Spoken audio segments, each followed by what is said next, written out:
মানে ঘুমাতে যাব তখন আবার এরকম করে সে সারা রাত মানে রাত ৩টা থেকে ভোর সকাল ৮টা পর্যন্ত ৪ বার আমার সাথে এরকম করলো। আমার নাম শাম্মা, বয়স এখন ২৭, জন্ম পুরান ঢাকায়। পুরান ঢাকাতেই আমার ফ্যামিলি। তো এটা পাগলামি মনে করার কথা, যেটা পাগলামি, এটা কেমন কথা? উনি যদি মানে লিগ্যাল বয়সে বিয়ে করতে হয় তো আমার সমান একটা মেয়ে আমি না ভাবতেই পারিনি তখন। তারপরও না আমি চুপ হয়ে আমি এ ব্যাপারে ডিসিশন দেওয়ার মতো বয়সও আমার ছিল না, জ্ঞানও ছিল না।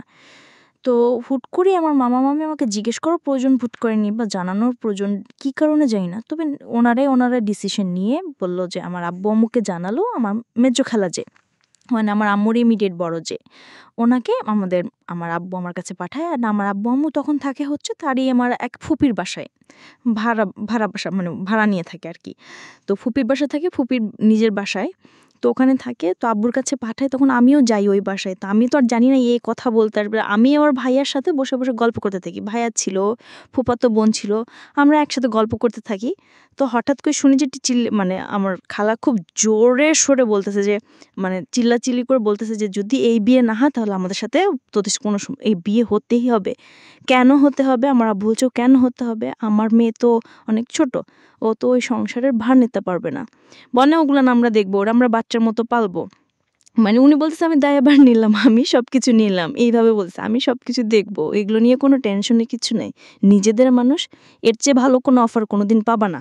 মানে এর চেয়ে ভালো কোনো প্রস্তাব আসবে না। এই নাই সেই না সেই।" অনেক কিছু বলতেছে। আব্বু আম্মুকে কনভিন্স করতেছে যে এটা যদি হাতছাড়া তাহলে আর কখনো মেয়ের জন্য ভালো কিছু পাবা না, আর আমাদের সাপোর্ট জীবনও পাবা না, তোমাদের একটা সাইড পুরা বন্ধ হয়ে যাবে। না, আমাদের সাথে তোমাদের একদম রিলেশন শেষ, তোমাদের মেয়ে এখনই রেখে যাব, তোমরা কি করবা করো। তা আপনার আব্বু এদিক থেকে দুর্বল ছিল। পরে আমি এটা শুনে কান্না করে দিছি, মানে সাথে সাথে কান্না করে দিছি। তো আমার ভাইয়াও বুঝছে। বললাম, আবারকে নিয়ে ছাদে চলে গেছে আমার ফুফাতো বোন ভাইয়ার এক খুব ক্লোজ ফ্রেন্ড ছিল, ছোটোবেলার বন্ধু, সেও আমাকে খুব আদর করতো বোনের মতো, সেও গেল উপরে। তো আমি বলছি, তো তুই কান্না করিস না, আমরা দেখতেছি কী করা যায়। তো আমার ভাইয়া বলতেছে, ওরা কি আমি ওরকে নিয়ে কোথাও পালিয়ে যাই? আমার মনে হচ্ছে যে আমি ওকে নিয়ে এখন কোথাও পালিয়ে যাই, যে রিপন ভাই এটা কীভাবে এটা বলতে পারে বিয়ে করবে আব্বুরকে। তা আমি খুব কান্নাকাটি করছিলাম। আমার খালা চলে গেল। খালা চলে যাওয়ার পরে আমার ভাইয়ার আব্বুকে যে কী বলছে জানি না, আব্বু আবার ছাদে আসছে। আমি কান্না করতেই যাচ্ছি, মানে তখন কন্টিনিউ কান্না করতেছি। তো আমার আব্বু ছাদে এসে যেটা বলল যে, আমার আব্বু তখন বলল যে, বলে আমি তোমাকে নিয়ে মানে বনে চলে যাব দরকার পড়লে, কিন্তু আমি ওর কাছে তোমাকে দিব না। তা আমি দেখলাম যে আব্বু ফিজিক্যালি, মেন্টালি, আর্থিকভাবে সব দিক থেকে দুর্বল। এখন আমাকে নিয়ে যদি বিয়ে হয় সে পারবে না, এটুকু আমি বুঝলাম, তার দ্বারা সম্ভব না এটা। তারপর আমাকে বলল যে, তুমি যদি রাজি থাকো তাহলে আমার কোনো আপত্তি নাই, আর যদি তুমি বলো যে না আব্বু আমি রাজি না, তুমি শুধু একবার বলো, তাহলে আমি তোমাকে নিয়ে বের হয়ে যাব। আমরা বাবা মেয়ে কই থাকবো কেউ জানার দরকার নেই। আমার মা তখন বলতেছে যে দিবে। আমার মার ইচ্ছাই ছিল যে দিবে, কারণ আমার মা তখন এই জিনিসটা করছে না। আমার মা এমনি তো অনেক স্বচ্ছ।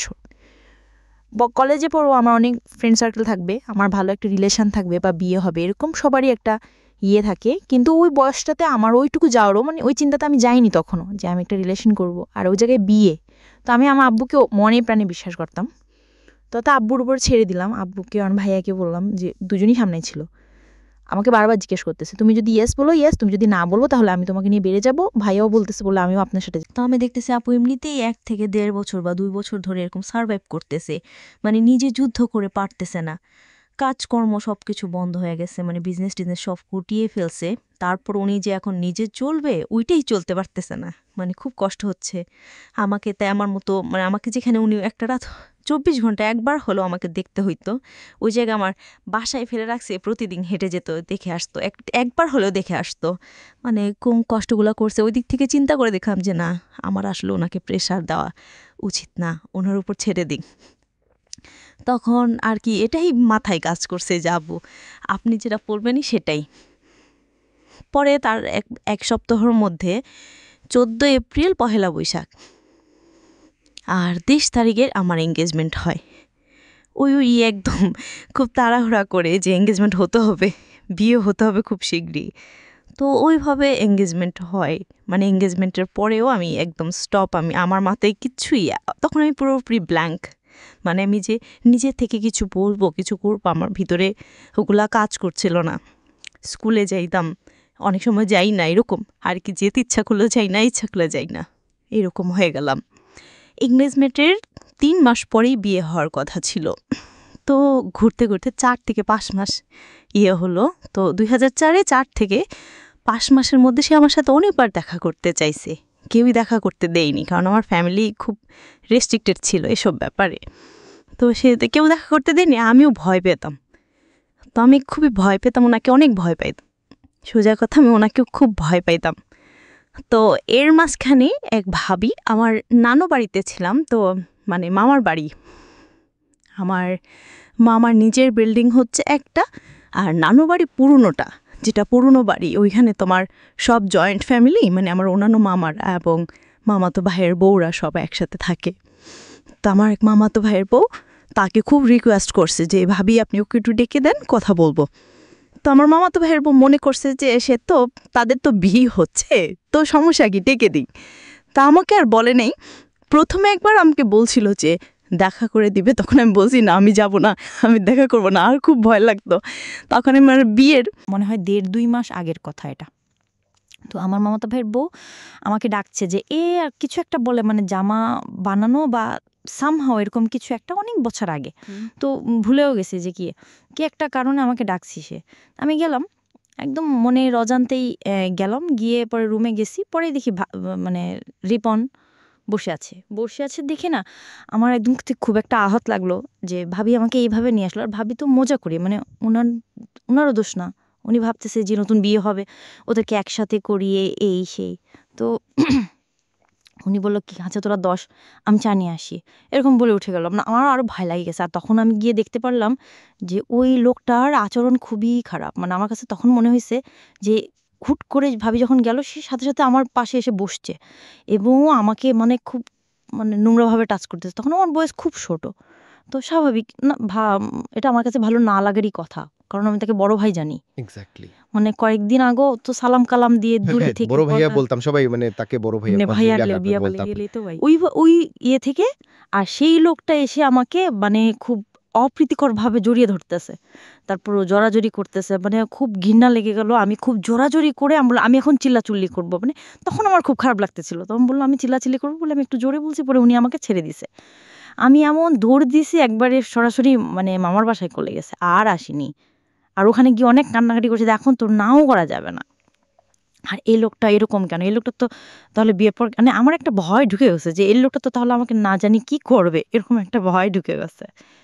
তখন তো ছোট ছিলাম। আর আমাদের ওই সময়টা তো এত মিডিয়া ছিল না যে আমরা এত কিছু বুঝবো যে আর তখন ওখানে তারপর মানে 1.5 থেকে 2 মাস পরে বিয়ে হলো। এর মাঝে অনেকবার ফোন টোন করতো, ও তার রেসপন্স করতাম না।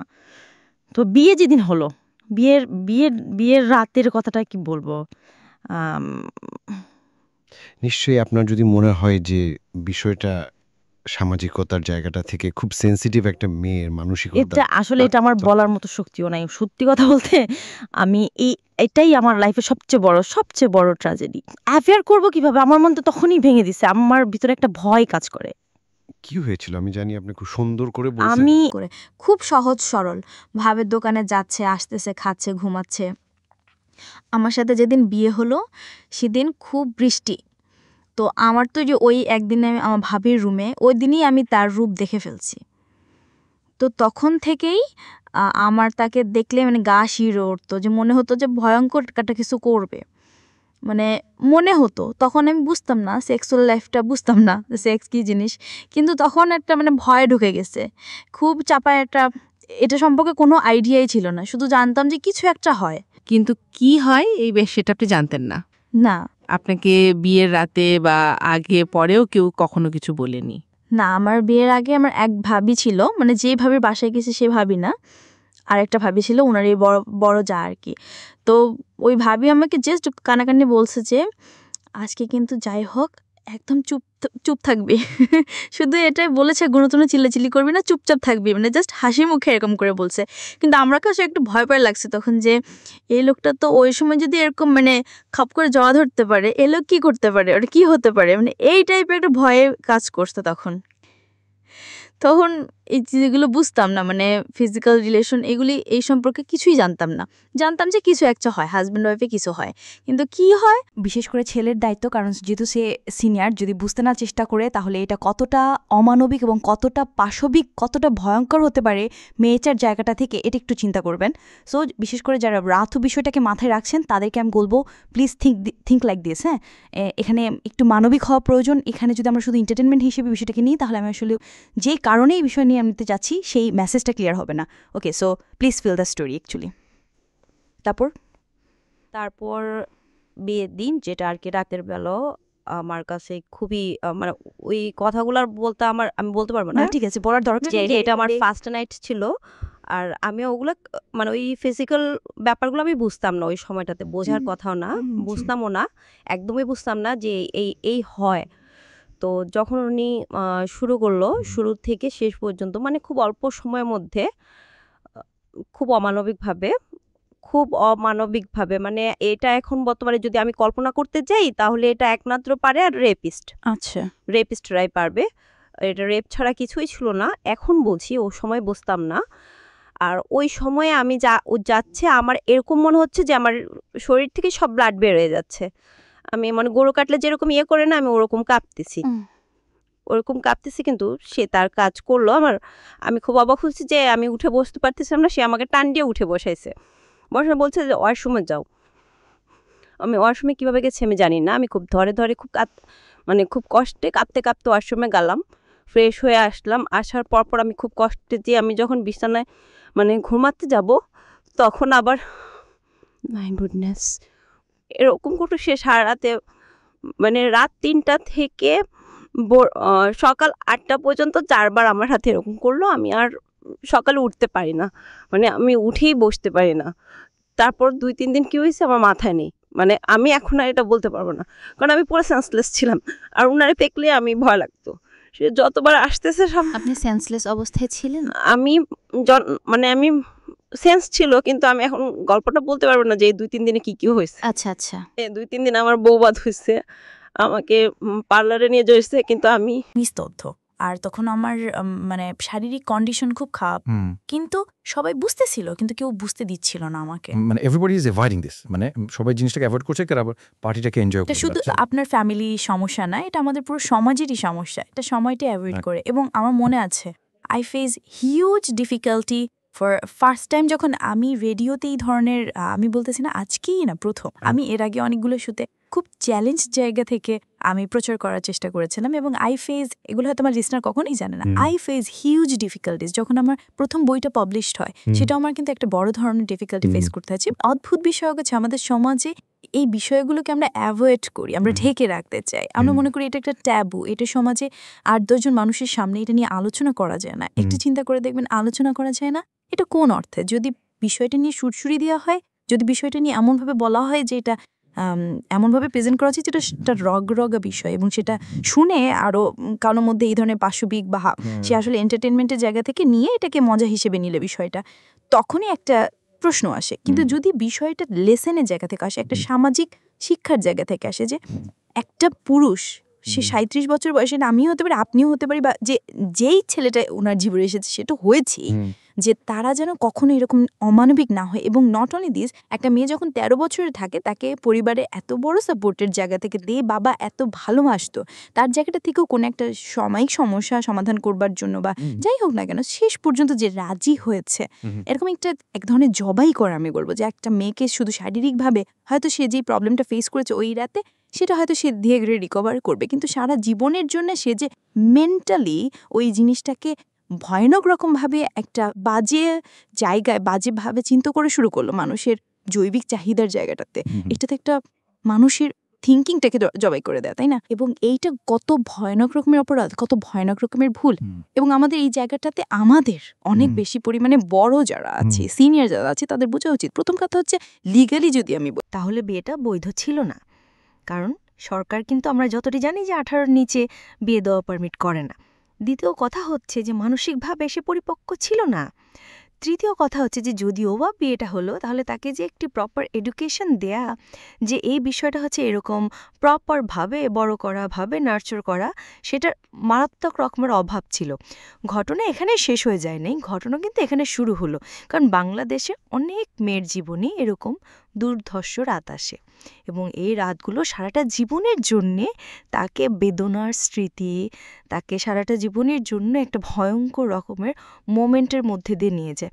আমরা এগুলো নিয়ে কথা বলতে পছন্দ করি না, আমরা এগুলো নিয়ে কথা বলি না, আমরা এগুলো নিয়ে কথা বলাটা একটা সামাজিক জায়গা থেকে ট্যাবু মনে করি। এই ট্যাবুর ধাক্কায় কত কত মেয়ের জীবন, কত কত মানুষের জীবন, কত কত সংসার জীবন নরকে পরিণত হয়েছে, সে খবর অনেকেই আমরা রাখি না, রাখার প্রয়োজন মনে করি না। But this is a very important issue, I am discussing on this. Okay, বলুন আপনি তারপর। একবারই নিচে তখন বলতেছে, তোমার কি মন খারাপ? আমি বলছি যে না, আমি তো কিছু নেই নাই, ঈদের দিন কি পরবো? তো বলতেছে তোমার তো অনেক ড্রেস নিয়ে আসছো, ওগুলা থেকেই পরিও, ওগুলাই তো এখনো পুরনো হয় নাই, এখন দরকার কি আছে কেনার? বলে তারপরে চুড়ি দেখলো, চুড়ি দেখে ওকে 2 মোট চুড়ি কিনে দিল 200 টাকা। এই ছিল আমার ঈদের মানে ফার্স্ট অ্যান্ড লাস্ট, এইটাই ছিল আমার শপিং, আর কোনো কিছু কিনে দেয় নাই সে আমাকে। তো বাসায় আসলাম, বাসায় আসার পরে তার ভাই বোনরা বলতেছে যে সবার জন্য কিনলেন, ওর জন্য কিছু নেন নাই।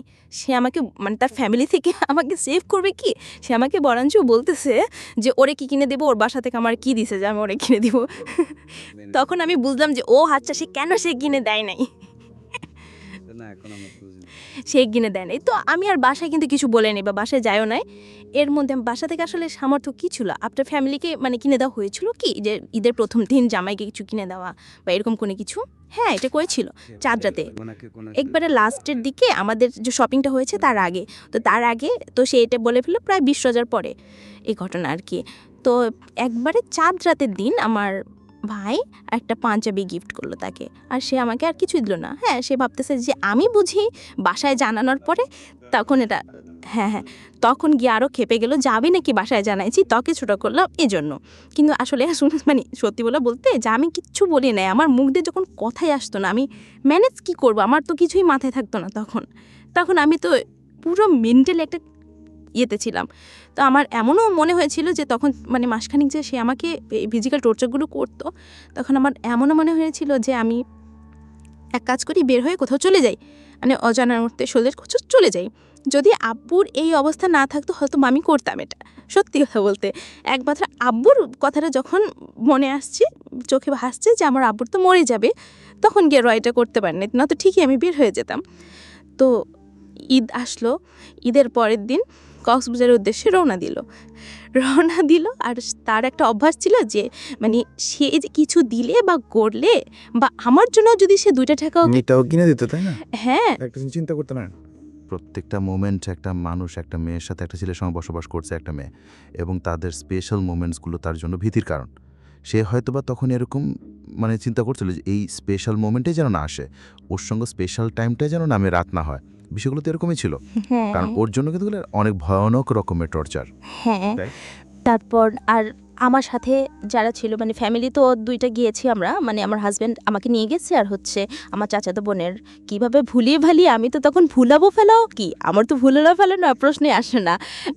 আমি তখন মনে মানে হাসিও পাচ্ছে, আমি অবাক হচ্ছি যে হে কিছু কী বলতেছে, আমি নাকি তাদের ভাইকে হাফ করেছি, এই টাইপের কি কথা বলতেন, মানে আমি এখন বলতে পারবো না বুঝিয়ে। তো এগুলো বলছে, তো আমার কাছে খুব মনে হচ্ছে যে আমি কান্না করতেছি, খুব কান্না করছিলাম। তো কান্না করার পরে আমার যে হাজবেন্ড ছিল সে কেমন একটা লোক যে সে এটাও বললো না যে মাংসটা তুলে নিয়ে আসি, এটা তো একটা মানে বলতে গেলে কোরবানি দেওয়া হয়। ভাই আপনার শ্বশুর বেঁচে বলুন। এক ধরনের সিদ্ধান্তের জায়গাটা থেকে সবাই মনে করেছিল এতে মঙ্গল হবে, কিন্তু আলটিমেটলি মঙ্গল তো হয় নাই। উল্টো যেটা হয়েছে সেটা যদি জানতো আগে থেকে তাহলে কেউ এই মঙ্গলটা করতে চাইতো না। কিন্তু এগুলো কিন্তু একেবারে আমাদের প্রত্যেকটা জায়গা থেকে মানে আমরাও কিন্তু সবাই বুঝি যে বয়সের ডিফারেন্স থাকলে কী হতে পারে, বা এটা তো হিন্দি ফিরাল না। এখানে একটা অসম বয়সে একটা মেয়ে বা ছেলের বিয়ে হলো, তারপরে দেখা গেল যে স্বাভাবিকভাবে যাদের মোটে যেটা হওয়ার কথা সেটা হচ্ছে না, অন্য কিছু হচ্ছে। এই বিষয়গুলো তো আসলে এরকম না, জীবনটা তো আসলে এ ধরে না, তাকে সেই জায়গাটায় ঠেলে দেওয়া উচিত না। এতে দিয়ে আপনি যদি মনে করেন, বিশেষ করে বাবারা অনেক সময় মনে করে, মারা অনেক সময় মনে করে মেয়ের বিয়ে হলে যাক হাফ ছেড়ে বাঁচলাম। এটা একটা ভয়ানক রকমের সিদ্ধান্ত, কারণ অপাত্রা যদি মেয়ে যাচ্ছে তাহলে হাফ ছেড়ে বাঁচার আসলে কোনো সুযোগ থাকে না আমার মনে হয়। এই লাইনটার সাথে বাংলাদেশের অনেক বাবা মাই পরিচিত। আজকে আমি অনেক কথা বলেছি, আমি আসলে যতটুকু বলেছি এটা অন্তর থেকেই বলেছি এবং নিজের জীবনের অভিজ্ঞতাকে অনেক সময় এখানে ইনক্লুড করে দিয়েছি, সেটা হয়তো মেনশন করিনি। আমি সবার প্রতি ক্ষমা চেয়ে নিচ্ছি।